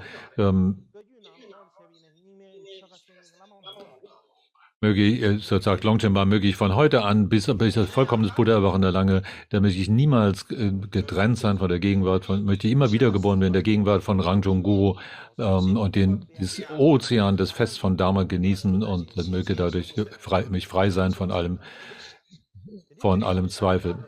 So, da gibt es eine große Beziehung zwischen den beiden, der Linie von Rangjung Dorje und der Nyingma-Tradition, und Rangjung Dorje selber hat dazu beigetragen, diese Nyingma-Tradition zu verbreiten.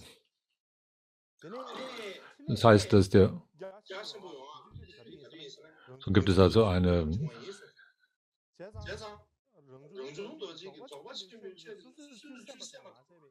Das heißt in einem Text, der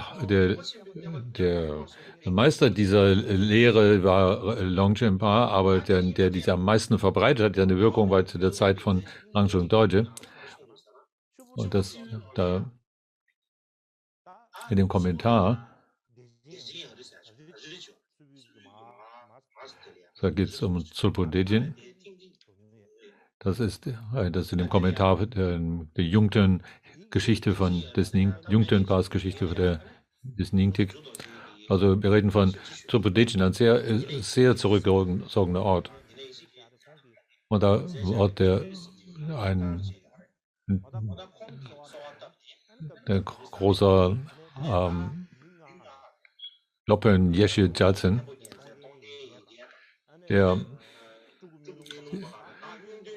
und da waren 5 Leute, die er dort eingeladen hatte, und da war noch Tongro, Khenpo Jalzen, Tokten Yekyal, Tugo, Ongpo, Melungpa und so weiter, und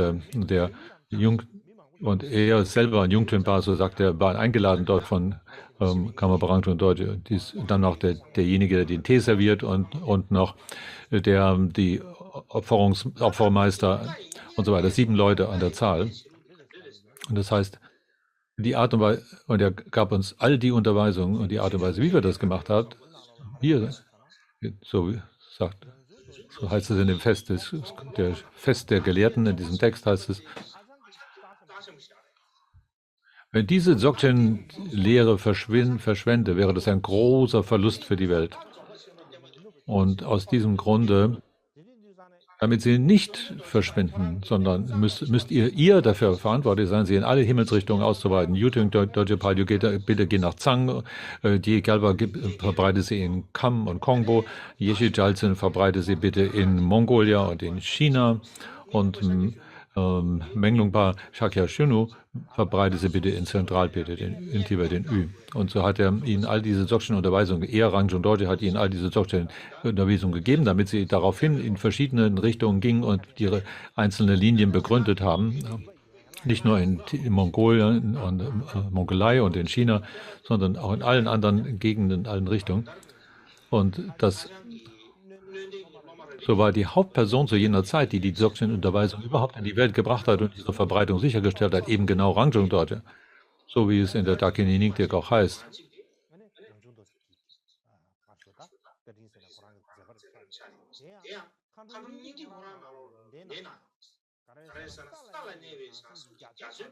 Es war also einer seiner Hauptaktivitäten von Rangchung Dorje, eben diese Dzogchen-Unterweisung weiter zu verbreiten. Und in dem Dakini Ningtik Text selber heißt es, der Bodhisattva auf der Erde wird sie verbreiten zu einem weiten Meer.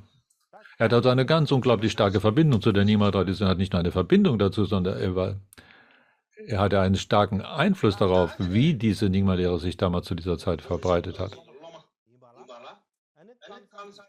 Und da gibt es noch einen Schüler von Rangchung Dorje, der auch in der Überlieferungslinie da ist, Chalpa Yungtönpa, Chalpa Yungtön Dorje Pal, der unglaublich gelehrt war in den verschiedenen Sutra und insbesondere in der Zusammenfassung von Abhidhamma. Er hat viele Unterweisungen von Nyingma-Tradition und der Salma-Tradition.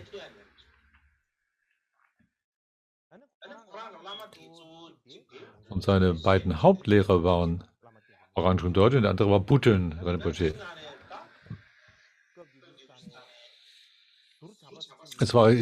Er hatte sozusagen, es gab keinen Abhisheka der Nyingma-Tradition, das er zu dieser Zeit nicht empfangen hatte. Und dann hat die 3 Haupt-Nyingma-Tantras waren seine Spezialität. Und einen Kommentar dazu geschrieben, der heißt der erhellende Spiegel des Guryagarbha-Tantra, der von großem Einfluss war. Und die Grundlage wurde es für viele andere Kommentare, die später geschrieben wurden.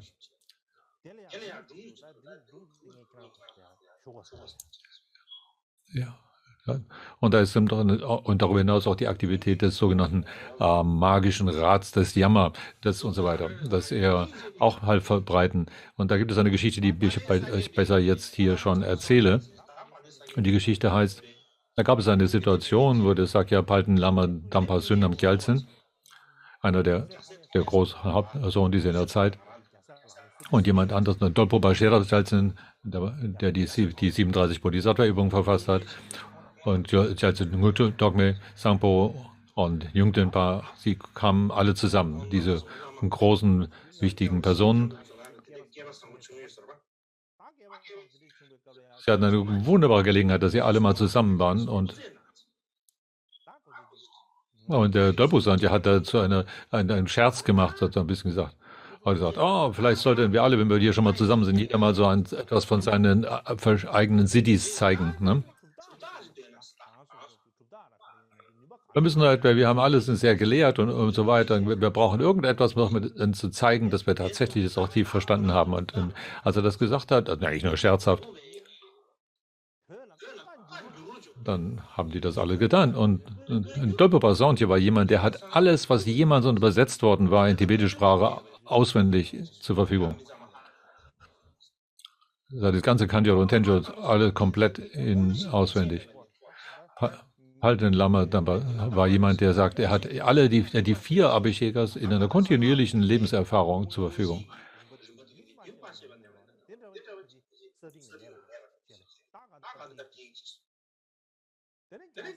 Also das heißt kontinuierliche. Gyaltsen Multidogma hat, also Palten Lama Dampa war also die kontinuierliche Übung von Mantrayana, ununterbrochen. Und Gyaltsen Multidogma sagt, er hat eine kontinuierliche Erfahrung von Bodhicitta, ununterbrochen, keinen Moment ohne Bodhicitta.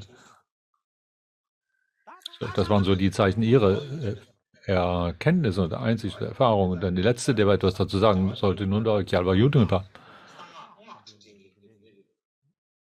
Er war ein Mantra-Übender, ein Tantriker, und zwar mit sehr erfahren, und insbesondere war eines seiner Spezialitäten, Yamantaka. Er hat immer einen Schädel mit sich, den er mit sich herum, war nicht nur die obere Schädelschale, sondern war der gesamte Schädel, den er mit sich herum trug. Und hatte die Löcher, die Augenlöcher, und das brauchte man, wenn man da einen Yamantaka übt und so weiter. Er trug halt so das heraus, diesen Schädel, und das ist auch seine Spezialität, Yamantaka. Und das ist also ein Ritualgegenstand, das er immer mit sich führt, das gehört zu seinem Mandala. Und in dem Augenblick, wo er das herhochholt, hat diese Schädelschale angefangen, die Zähne zu fletschen und ist herumzufliegen, und hat die anderen 3 Gelehrten erschreckt.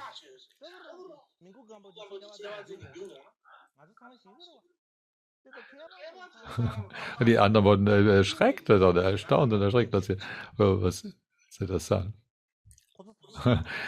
Wenn wir das sehen würden, würden wir wahrscheinlich einen Herzinfarkt bekommen.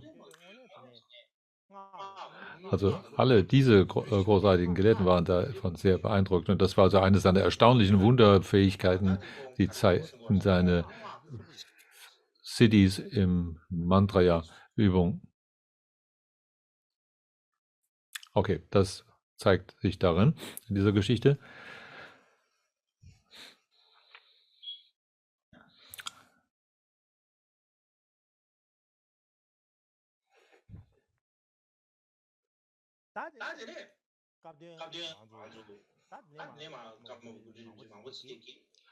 Ja, also später gibt es die verschiedenen Wiedergeburten der Karmapas und so weiter, die ihrerseits viele, viele Kernunterweisungen oder Bestekas und so weiter der Nima-Tradition empfingen. Da möchte ich nicht alles im Einzelnen erwähnen, aber den wichtigsten, über den ich hier sprechen möchte, ist das Karmapa Miki-Deutsche.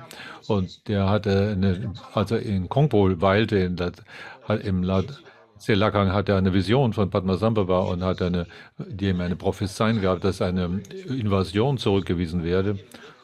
Und er sah, dass die 8 Formen von ich werde noch mal über diese Prophezeiung später sprechen, wenn es eine Gelegenheit dazu bietet. Darüber hinaus hat er in dieser Vision, dass alle 8 Formen von Guru Rinpoche so identisch sind mit den 8 Formen von Guru Shang und die 8 Inkarnationen der Karmapas, dass die wesensidentisch seien, und er hat einen Guru-Yoga in dieser Weise geschrieben. Das nennt man Shankakyama. Das Shankakyama ist so etwas wie die versiegelte Dharma des Shang, und das eine volle Titel heißt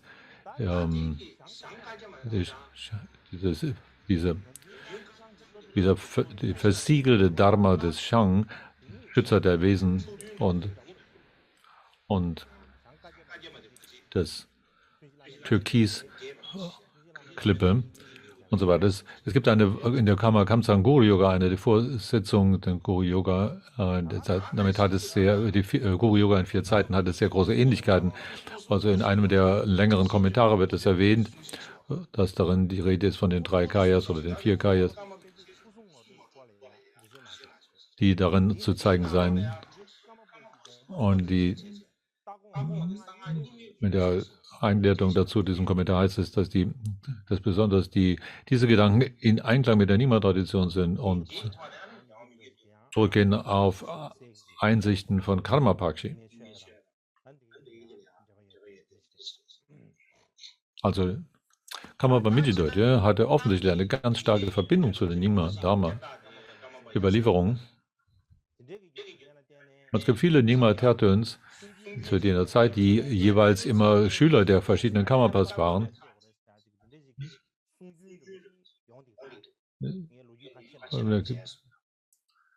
Und das heißt, zu dieser Zeit, wenn es darum ging, einen Tertön zu verifizieren, ob er authentisch ist oder nicht, dann war das an dem Karmapa, diese Authentifizierung durchzuführen. In der Zeit von Situ Chüdijung, also einer der Taisitu Rinpoches, war Dharma-Tradition in der Karmas weit verbreitet in der Karma-Kansa-Tradition. Und die meisten, wahrscheinlich 70% der Pujas, die wir heutzutage in den verschiedenen Klöstern durchführen, am 10. Tag und so weiter, sind aus der Nyingma-Tradition entlehnt. Und wenn man das sieht, dass die Einheit, und wenn man guckt, ist das eigentlich eine Einheit von Karma Kamsa und Nyingma, und vielleicht sogar Nyingma ist etwas stärker dran vertreten. Sogar später, wenn die letztendliche Überlieferungslinie, die Wirklichkeit hier zu übergeben war, dann sind die Nyingma-Instruktionen darin enthalten.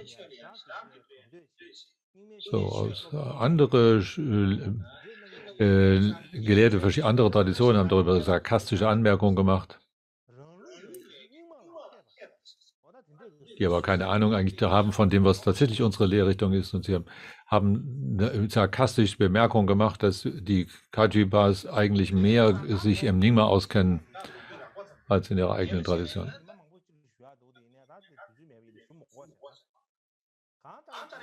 Also jetzt kurz habe ich darüber gesprochen. Wenn man alle diese Sachen sich kurz vergegenwärtigt, dann sieht man, dass in den früheren Generationen der Gurus und so weiter,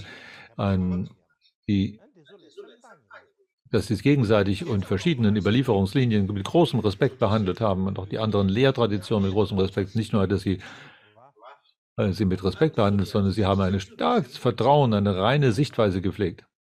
Und sie haben sogar von ihnen die übernommen und haben dies selber in ihre tägliche Übung mit hineingenommen und so weiter. Sie haben diesen verschiedenen anderen Überlieferungen sogar noch geholfen, haben sie unterstützt, soweit sie konnten. Und das heißt, für uns als diejenigen, die in den Fußstapfen dieser Überlieferungstradition sich bewegen, ist es wichtig, dass wir diese erstaunlichen Geschichten bewahren und ihren Ruhm sozusagen als Verantwortung übernehmen, für die Geschichte bekannt zu machen. Besonders ist es wichtig für uns als diejenigen, die der Kagyu-Tradition folgen, das ist besonders dringlich und wichtig, dass wir all diese Abhishekas und die Überlieferungen und die Unterweisungen der Übungen und die Sichtweise der Welt und so weiter in Geschichte dazu bewahren, dass wir sie nicht nur bewahren, sondern dass wir die auch zugänglich machen. Und gerade heutzutage ist, wenn in dieser Zeit hat ganz generell haben alle Arten von religiösen Traditionen eine große Herausforderung, die sich konfrontiert sehen. Insbesondere die Lehre des Buddha und darin wieder insbesondere für die tibetische Überlieferung des Buddhismus ist es eine besonders schwierige Zeit, die eine große Herausforderung äußerer und innerer Art bringt. Aus diesem Grund ist es so unglaublich wichtig, dass wir selber ein starkes Interesse daran entwickeln, uns zu kümmern über diese Überlieferungslinien und die Lehrtradition. Wenn wir uns nicht über unsere eigenen Überlieferungstraditionen kümmern, wer wollte es denn sonst? Wenn man also einige Jahrhunderte Jahre zurück in die Geschichte schaut, dann gab es vor einigen hundert Jahren einen großen Niedergang der Kagyu-Tradition, die politisch unterdrückt war und aus der Gesellschaft praktisch wie ausgeschlossen wurde, sodass es Zeit, dass in den Klöstern es nicht erlaubt war, die Glocken und die Trommeln zu betätigen. Und die verschiedenen Gemeinschaften haben sich dann zerstreut und es gab überhaupt gar keine Gelegenheit mehr, Texte zu studieren und die eigene Tradition kennenzulernen, und die verschiedenen Gelehrten sind damit verschwunden.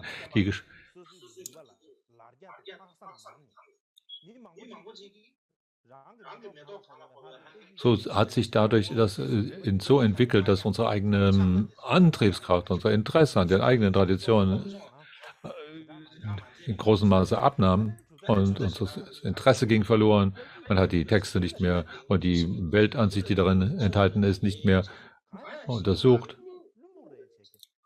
Und das hat sich so weit verschlechtert und der Untergang, dass die anderen Traditionen auf die Kagyu geblickt haben und gesagt haben, die Kagyu, du liebes bisschen, die sind ja wie Ratten, die in den Bergen leben. Ja, wenn man sagt, ich bin Kagyu oder Kamakangsan, dann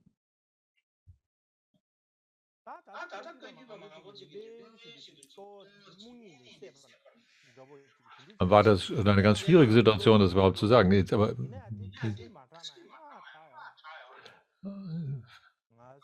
nach und nach, jetzt vielleicht beginnen einige von uns wieder aufzuwachen aus ihrem Schlaf der Dummheit. Und ich weiß nicht, ob es schon zu spät ist. Auf jeden Fall ist es nicht zu früh. Wir müssen uns auf jeden Fall jetzt in dem großen Aufwand darin widmen, dass wir unsere eigene Überlieferungslinie der Abhishekas, der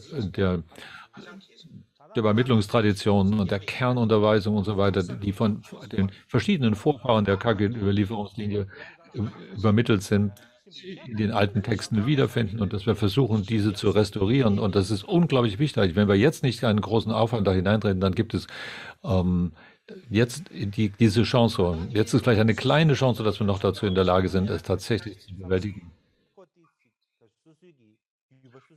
Einige Leute denken vielleicht, wir schauen auf unsere eigene Überlieferungslinie, weil wir da parteiisch sind und voreingenommen. Aber wir müssen doch darüber nachdenken, wenn man uns mal in jemand anderes Schuhe hineinversetzt und es gäbe irgendeinen buddhistischen Mönch, dann wir fragen ihn über das Christentum und er kann sich viel darüber auslassen, was Christentum ist. Aber wenn man ihn dann nach Buddhismus fragt, dann hat er nichts zu sagen. Das wäre doch unglaublich beschämend. Es gibt doch nichts mehr beschämend, wenn jemand, der eigentlich der Vertreter der buddhistischen Tradition sein soll, darüber genau nichts zu sagen hat, aber bei anderen Sachen sich auskennt, dann wäre das unglaublich beschämend. Aber was ich also hiermit ausdrücken möchte, ist, wir müssen unbedingt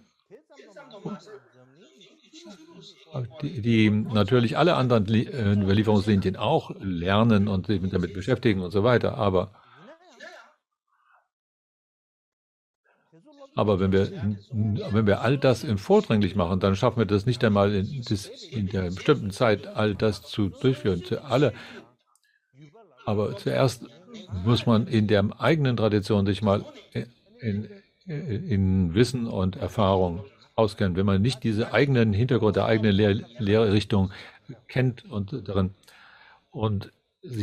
darin Erfahrungen sammelt und dann über alle anderen sich auslässt, dann wäre das so, als ob man den Stamm eines Baumes absägt und dann versucht, sich an den Ästen festzuhalten. Also deswegen müssen wir unglaublich viel Einsatz bringen, jetzt zu dieser Zeit, uns in unserer Forschung, unserer Übung und unserer Aktivität die eigene Überlieferungslinie hier zu untersuchen.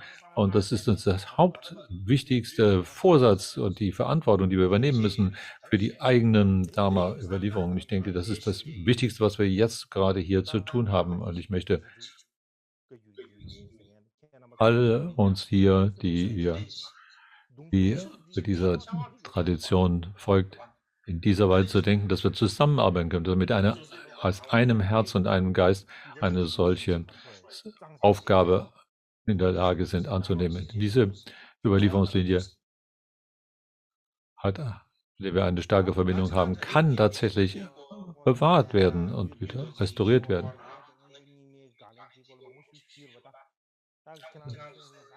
Ich möchte, wenn ich hier über die Michi Dorje und über seinen Brief spreche, seinen vermeintlichen Brief der Ablehnung von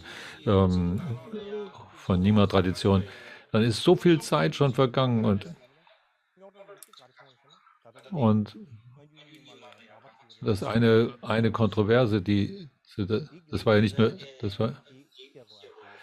zur Zeit von Michi Dorje war das eben diese eine Kontroverse, die sich da entwickelt hatte mit seiner angeblichen Brief, den er geschrieben hat, um die Nyingma-Tradition zu kritisieren.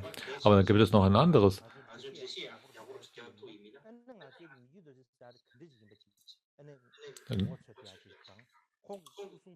Wenn wir das Wichtigste wäre, dass wir verstehen können, welche Erklärung er gegeben hat darüber, warum diese Anschuldigung, dass er diesen Brief gemacht hat, grundlos ist. Und um darüber ein bisschen zu reden, müssen wir seinen Charakter, sein Wesen kennen. Es sind tatsächlich einige Leute hier, die Interesse haben, über das Internet miteinander uns hier verbunden sind. Und das ist deshalb so erstaunlich und wichtig und erfreulich, weil es über 400 Jahre es nicht möglich war, über dieses Thema zu sprechen. Und ich dachte, wenn ich da ein bisschen darüber erkläre, dass diese Kontroverse hier da wenigstens mit einer Frage versehen wird, dass endlich die Frage gestellt wird, ob dieser Brief wirklich von Michi Dorje ist und nicht seit 400 Jahren schon dieses Gerücht hält, als habe er diesen Brief geschrieben. Und dass diese Geschichte von Kagyu Nyingma eine ganz tiefe Verbindung hat, insbesondere mit der Nyingma-Tradition. Aber es ist eine ganz enge Verbindung. Man muss diese Verbindung genau verstehen. Und wenn man diese Verbindung zwischen Kagyu Nyingma genau kennt in der Geschichte, dann kann man gemeinsam daran arbeiten. Und dann gibt es keine Brüche unseres Samaya-Herzenbundes und so weiter. Und das wäre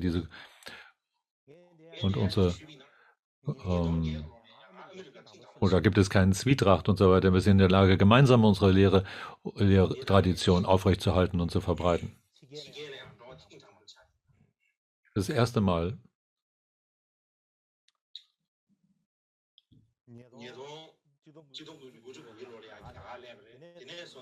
dass ich darüber spreche, es gibt Folgendes zu berichten. 1990 bin ich zum ersten Mal musste ich aus Tibet nach Indien gehen. Ich möchte jetzt nicht über die Einzelheiten reden. 2008, als ich nach Amerika kam, zum ersten Mal, dann kam Kalifornien. Da war Tyndall Norbo, der Sohn von Düjong Rinpoche. Und Tyndall Norbo sprach zu mir: Ich habe eine Bitte an dich. Meine Bitte ist, ich fragte ihn, was ist deine Bitte? In der Vergangenheit, zur Zeit von Kamabam Rinpoche in Rumtek, da gab es diese Zechu, des 10. Tages Puja mit den Lama-Tänzen und so weiter. Und später wurde gesagt, du hast das untersagt, das wurde nicht mehr weitergemacht. Ich möchte gern, dass diese Übung weitergeführt wird. Ich habe das nicht verstanden. Was geht es hier? Wer hat das? Ich habe da nichts zu sagen gehabt. Wer hat diese Zechu Puja unterbrochen? Ich wusste gar nicht, was ich darauf antworten sollte. Ich sagte, das ist nicht passiert. Es wurde nicht unterbrochen. Es ist wahrscheinlich, dass seit der Zeit von Rigved Dorje kontinuierlich weitergeführt worden ist. Das ist das Einzige, was mir dazu einfällt, aber ich hatte eigentlich keine richtige Antwort. Was sollte ich da auch dazu sagen?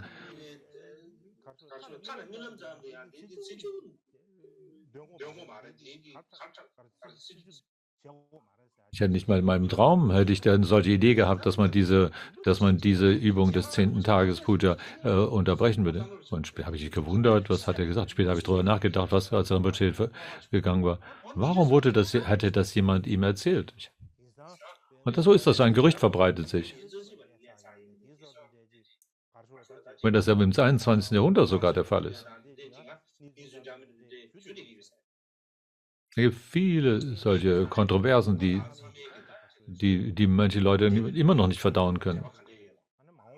Wenn ich an sowas denke, an die tiefen Verbindungen denke, die wir in der Vergangenheit gehabt haben und dann in die Zukunft davon denke,